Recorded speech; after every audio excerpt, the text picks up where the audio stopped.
नमस्कार, आप देख रहे हैं सुप्रभात न्यूज एमपी और मैं हूं आपके साथ महक कपूर। आइए नजर डालते हैं 25 फटाफट बड़ी खबरों की ओर। इससे पहले न्यूज को कहां से देख रहे हैं आप हमें कमेंट करके जरूर बताएं।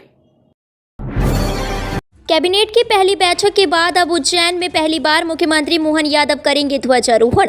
मुख्यमंत्री डॉक्टर मोहन यादव गणतंत्र दिवस के अवसर पर धार्मिक नगरी उज्जैन में ध्वजारोहण करेंगे। मध्य प्रदेश में पहली बार उज्जैन में मुख्यमंत्री द्वारा ध्वजारोहण किया जा रहा है, जिसे लेकर विशेष तैयारी की जा रही है। ध्वजारोहण कार्यक्रम को लेकर सुरक्षा की दृष्टि से व्यापक पैमाने पर तैयारी भी की जा रही है। मध्य प्रदेश में गणतंत्र दिवस के अवसर पर सभी जिलों में अलग अलग जनप्रतिनिधियों और अधिकारियों द्वारा ध्वजारोहण किया जाएगा। एमपी बोर्ड 10वीं 12वीं परीक्षार्थियों के लिए बड़ी खबर, मंडल ने दिए महत्वपूर्ण निर्देश। मध्य प्रदेश माध्यमिक शिक्षा मंडल की 10वीं व 12वीं की बोर्ड परीक्षाएं 5 फरवरी से शुरू होने वाली हैं। इस बार उन्हीं स्कूलों में परीक्षा केंद्र बनाए गए हैं जिनमें शौचालय, पानी और सीसीटीवी की व्यवस्था की गई है। ऐसे में बड़े शहरों में अधिकांश केंद्र निजी स्कूलों में बनाए गए हैं। साथ ही इस बार टाट पट्टी या नीचे बैठकर विद्यार्थी परीक्षा नहीं देंगे। इसके लिए सभी जिले के कलेक्टरों को 1-1 लाख रुपए बेंच व डेस्क की व्यवस्था के लिए दिए गए हैं। सभी केंद्रों पर केंद्राध्यक्ष यह सुनिश्चित करेंगे कि परीक्षा से 1 दिन पहले तक सारी व्यवस्थाएं पूरी कर ली जाएं। उज्जैन कृषि उपज मंडी का ई-ऐप तैयार, अब ऑनलाइन होगा कारोबार। सब कुछ ठीक रहा तो जल्द ही उज्जैन कृषि उपज मंडी ऑनलाइन काम करने लगेगी। मतलब ई मंडी के नाम से जानी जाएगी, जिसमें व्यापारी, किसान, हम्मालों को कागजी कार्यों से छुटकारा मिल जाएगा। किसान के उपज से भरे वाहन के मंडी गेट से प्रवेश से लेकर नीलामी तक ऐप के माध्यम काम होगा। उपज की भुगतान व्यवस्था भी ऐप से ही होगी। माना जा रहा है कि इस नवाचार से मंडी संचालन व्यवस्था में काफी सुधार होगा। बेनामी व्यापार पर रोक लगेगी। भोपाल में बनाई गई 5100 दीपों से प्राण प्रतिष्ठा महोत्सव के लिए भगवा रंगोली। अयोध्या में 22 जनवरी को होने वाले प्रभु राम की प्राण प्रतिष्ठा समारोह के उपलक्ष्य में राजधानी भोपाल में भी भव्य तरीके से उत्सव मनाया जा रहा है। शहर के अलग अलग हिस्सों में लोग उत्साह मनाते दिख रहे हैं।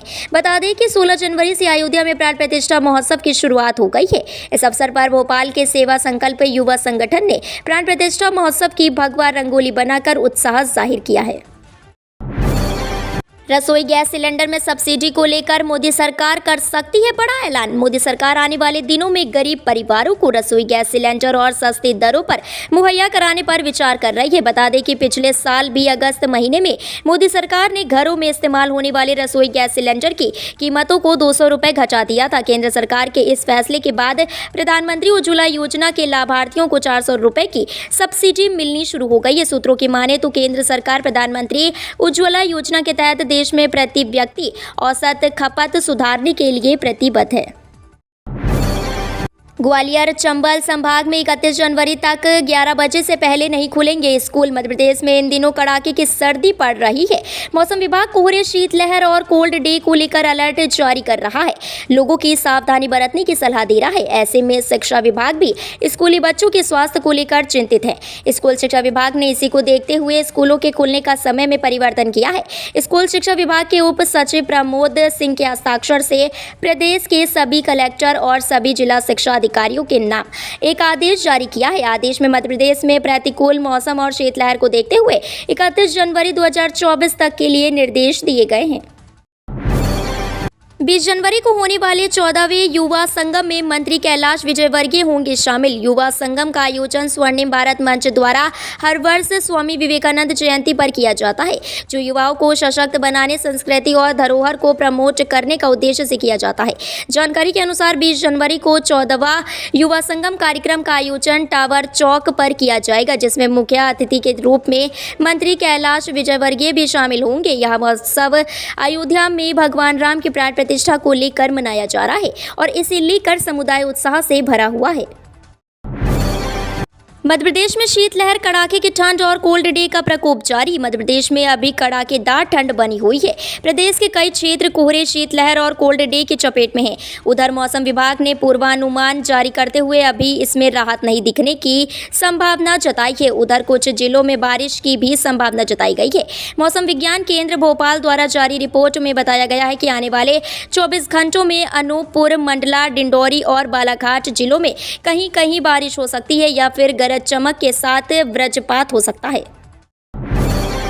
असंगठित श्रमिकों के लिए लाभदायक बनी प्रधानमंत्री श्रम योगी मानधन योजना। असंगठित क्षेत्र के मजदूरों के लिए प्रधानमंत्री श्रम योगी मानधन पेंशन योजना लाभप्रद साबित हो रही है। इसमें पंजीयन करने वाले श्रमिक अपनी आयु के अनुसार प्रथम किस्त के रूप में 55 से 200 रुपये जमा कर पंजीयन करवा सकते हैं। 60 साल बाद श्रमिकों को 3000 रुपये पेंशन मिलेगी। 15,000 से कम आय वाले श्रमिकों को इसका फायदा होगा। श्रमिक नजदीकी किसी भी कॉमन सर्विस सेंटर में जाकर इसका पंजीयन करवा सकते हैं।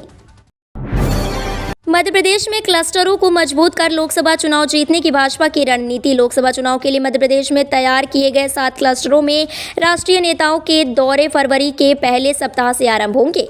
भाजपा ने देश भर के लोकसभा क्षेत्रों को 146 क्लस्टरों में बांटा है। इसमें बड़े नेताओं को प्रभारी बनाया गया है। अब दूसरे चरण में राष्ट्रीय अध्यक्ष और पूर्व राष्ट्रीय अध्यक्षों को इन क्लस्टरों में बैठक करने भेजा जाएगा। ऐसे नेता अपने अपने क्लस्टरों में बूथ स्तर की तैयारी, नए कार्यकर्ताओं को जोड़ने के अभियान, लाभार्थी संपर्क और लोकसभा चुनाव की प्रबंध कमेटियों के गठन का अवलोकन कर समीक्षा करेंगे। चुनावी वर्ष में इंफ्रास्ट्रक्चर पर मध्य प्रदेश सरकार ने बढ़ाया 4 गुना बजट। सरकार ने प्रदेश में बुनियादी संसाधन बढ़ाने के लिए पिछले 5 वित्तीय वर्ष में सबसे ज्यादा 85,035 करोड़ रुपए के काम वर्ष 2022-23 में शुरू किए। यह राशि वर्ष 2021-22 में खर्च की गई राशि 21,931 करोड़ रुपए की तुलना में लगभग 4 गुना अधिक है। इसकी वजह चुनावी वर्ष भी था। वर्ष 2022-23 में प्रदेश का कुल बजट 2,79 करोड़ था। इस मान से सरकार ने 30% राशि मात्र बुनियादी संसाधन बढ़ाने पर खर्च की है। इंदौर जिले में अब तक 7.25 लाख लोगों तक पहुंची विकसित भारत संकल्प यात्रा। जिले में निकाली जा रही विकसित भारत संकल्प यात्रा अब तक 304 ग्राम पंचायत और शहरी क्षेत्र में 53 वार्ड में यात्रा पहुंच चुकी है। इसमें 7,87,000 लोग शामिल हो चुके हैं। 50,000 से अधिक लोगों का स्वास्थ्य परीक्षण और 17,000 से अधिक हितग्राहियों के आयुष्मान कार्ड भी यात्रा के दौरान बनाए जा चुके हैं। यात्रा का जिले के प्रत्येक गाँव में पहुँचने का सिलसिला जारी है। विकसित भारत संकल्प यात्रा के माध्यम से समाज में अंतिम पायदान पर खड़े व्यक्ति तक सरकार खुद पहुंच रही है। मंत्री कैलाश विजयवर्गीय ने दिए निर्देश। चित्रकूट को विश्व स्तरीय पहचान दिलाने के लिए बनाई कार्य योजना। मध्य प्रदेश सरकार चित्रकूट को विश्व स्तरीय पहचान दिलाने के लिए कार्य योजना बनाकर हम काम करेंगे। घाटों का सौंदर्यीकरण होगा। मंदाकिनी नदी की सफाई के लिए विशेष अभियान चलाया जाएगा। नगरीय निकायों के अंतर्गत आने वाले धार्मिक स्थानों का चयन कर वहां पर्यटन सुविधा बढ़ाने के प्रयास किए जाएंगे। इसके लिए कार्य योजना बनाने के निर्देश नगरीय विकास एवं आवास मंत्री कैलाश विजयवर्गीय ने गुरुवार को मंत्रालय में कार्यभार संभालने के बाद अधिकारियों को दिए हैं। आधार कार्ड अब जन्म तिथि प्रमाण के रूप में मान्य नहीं। ईपीएफओ ने कहा जमा करनी होगी मार्कशीट। ईपीएफओ ने एक सर्कुलर जारी कर ये साफ कर दिया है कि अब भारतीय विशिष्ट पहचान प्राधिकरण के एक निर्देश के बाद आधार कार्ड को जन्म तिथि प्रमाण पत्र के रूप में मान्य नहीं किया जाएगा। कर्मचारी भविष्य निधि संगठन ने जन्म तिथि के प्रमाण पत्र के लिए आधार को स्वीकार्य दस्तावेजों की सूची से हटा दिया है। ईपीएफओ के मुताबिक यह फैसला भारतीय विशिष्ट पहचान प्राधिकरण के एक निर्देश के बाद लिया गया है। कमलनाथ नकुलनाथ भी राम भक्ति में लीन। 4.31 करोड़ राम नाम पत्रकों को अयोध्या भेजने की तैयारी। कांग्रेस नेतृत्व ने भले ही अयोध्या के राम मंदिर के प्राण प्रतिष्ठा समारोह का न्योता ठुकरा दिया हो, लेकिन कांग्रेस के वरिष्ठ नेता और मध्य प्रदेश के पूर्व सीएम कमलनाथ राम भक्ति में लीन नजर आ रहे हैं। कमलनाथ छिंदवाड़ा से 4 करोड़ 31 लाख राम नाम लिखे पत्रकों को अयोध्या भेजने की तैयारी कर रहे हैं। दरअसल 22 जनवरी के उत्सव को ध्यान में रखते हुए छिंदवाड़ा की मारुति नंदन सेवा समिति ने 21 दिनों का श्री राम महोत्सव का आयोजन किया है।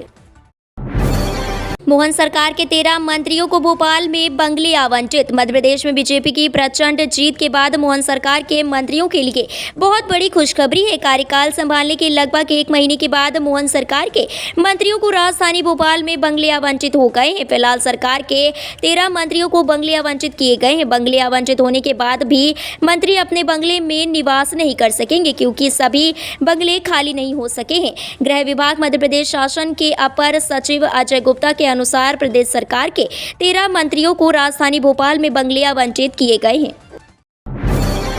रामलला की प्राण प्रतिष्ठा को लेकर एमपी में उत्साह। स्कूली बच्चों ने बनाई राम मंदिर और राम नाम की मानव श्रृंखला। अयोध्या के मंदिर में भगवान रामलला की प्राण प्रतिष्ठा में अब महज 5 दिन ही बाकी है। प्राण प्रतिष्ठा समारोह के दिन जैसे जैसे करीब आते जा रहे हैं वैसे वैसे माहौल राममय होता जा रहा है। राममय माहौल अब मध्य प्रदेश के स्कूलों में भी दिखने लगा है। स्कूल परिसर और स्कूल बसों में गायक लखबीर सिंह लखा द्वारा गाया हुआ गाना कीचो केसरी के लाल मेरा छोटा सा यह काम गुनगुनाया जा रहा है। इसी बीच प्रदेश के बैतूल जिले में स्कूली बच्चों ने राम मंदिर की मानव श्रृंखला बनाई, जबकि शिवपुरी जिले में राम नाम की मानव श्रृंखला बनाई गई है। कमलनाथ के खिलाफ आलोक शर्मा की बयानबाजी पर अखिल भारतीय कांग्रेस कमेटी ने भेजा नोटिस। मध्य प्रदेश कांग्रेस के पूर्व प्रदेशाध्यक्ष और पूर्व मुख्यमंत्री कमलनाथ के खिलाफ कांग्रेस नेता आलोक शर्मा द्वारा की गई बयानबाजी पर अखिल भारतीय कांग्रेस कमेटी ने नोटिस जारी किया है। दिग्गज नेता कमलनाथ के खिलाफ राष्ट्रीय प्रवक्ता आलोक शर्मा की आपत्तिजनक टिप्पणी पर मध्य प्रदेश कांग्रेस कमेटी ने सख्त ऐतराज जताया है। पूर्व मुख्यमंत्री कमलनाथ के विरुद्ध अनर्गल, आधारहीन, आपत्तिजनक और अमर्यादित बयानबाजी को लेकर कांग्रेस प्रवक्ता आलोक शर्मा को पार्टी की ओर से नोटिस जारी किया गया है। उन्हें जवाब देने के लिए 2 दिन का समय दिया गया है। स्टार्टअप रैंकिंग में मध्य प्रदेश को लीडर बनाने में उच्च शिक्षा विभाग की अहम भूमिका। स्वच्छता में बाजी मारने के बाद मध्य प्रदेश पूरे देश में स्टार्टअप का लीडर भी बन गया है। मध्य प्रदेश को वर्ष 2022 के राज्यों की स्टार्टअप रैंकिंग में लीडर के रूप में सम्मानित किया गया है। केंद्रीय वाणिज्य और उद्योग मंत्री पीयूष गोयल ने नई दिल्ली में भारत मंडपम में आयोजित राष्ट्रीय स्टार्टअप दिवस कार्यक्रम में मध्य प्रदेश को लीडर राज्य के रूप में सम्मानित किया है। गौरतलब है कि मध्य प्रदेश सरकार ने फरवरी 2022 में नई स्टार्टअप नीति जारी की थी। इसके चलते राज्य में मान्यता प्राप्त स्टार्टअप की संख्या में 2 साल में 108% की वृद्धि हुई है। धीरेन्द्र शास्त्री की आपत्तिजनक वीडियो नहीं हटाने पर फेसबुक, यूट्यूब, एक्स को नोटिस। हाईकोर्ट ने किया जवाब तलब। मध्य प्रदेश हाईकोर्ट ने बागेश्वर धाम के पीठाधीश्वर पंडित धीरेन्द्र कृष्ण शास्त्री से जुड़ी एक याचिका पर सुनवाई करते इंटरनेट मीडिया, फेसबुक, यूट्यूब और एक्स को अवमानना नोटिस जारी कर जवाब तलब किया है। याचिका में आरोप लगाया गया है कि अदालत के स्पष्ट आदेश के बावजूद बागेश्वर धाम के आचार्य धीरेन्द्र कृष्ण शास्त्री के विरुद्ध पूर्व विधायक RD प्रजापति व अन्य द्वारा की गई आपत्तिजनक टिप्पणियां सोशल मीडिया से नहीं हटाई गई हैं। राज्य सेवा प्रारंभिक परीक्षा 23 का रिजल्ट जारी। स्कोर कार्ड PSC ने रोकी। मध्य प्रदेश लोकसभा आयोग ने गुरुवार को राज्य सेवा प्रारंभिक परीक्षा 2023 के फाइनल आंसर शीट के साथ परिणाम भी जारी कर दिया है। 17 दिसंबर को ही परीक्षा आयोजित हुई थी। अभ्यर्थी परीक्षा के फाइनल आंसर शीट जारी होने का इंतजार कर रहे थे। पहली बार ऐसा हुआ है कि आयोग ने आंसर शीट के साथ रिजल्ट भी जारी कर दिया है। हालांकि इसके साथ आयोजित हुई राज्य वन सेवा प्रारंभिक परीक्षा का रिजल्ट जारी नहीं हुआ है। राज्य सेवा परीक्षा के कट ऑफ अंक तो जारी कर दिए, लेकिन अभ्यर्थियों का स्कोर कार्ड PSC ने घोषित नहीं किया है।